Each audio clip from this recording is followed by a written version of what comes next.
soda बाण में गन्यू फेर पानी छोड़ी दाल नहीं जैसे हपड़िया पसे ने रोटी दी दी पसे रोटी खाती भाजी दाल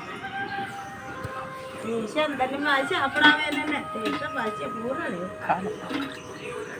खाने कुछ कहती नहीं लगा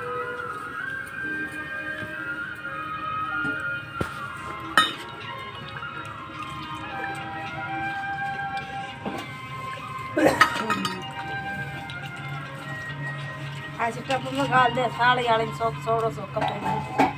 थाली में दिया ऐसे अपन ले दूध ले ये यार मत पड़ा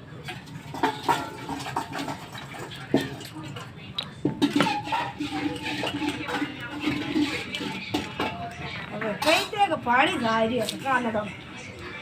कई हपड़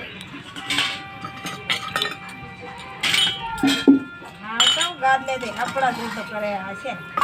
या नहीं पड़ ले जैसे गना जीव में समझा रहा नहीं की कर जा रखे जा रहे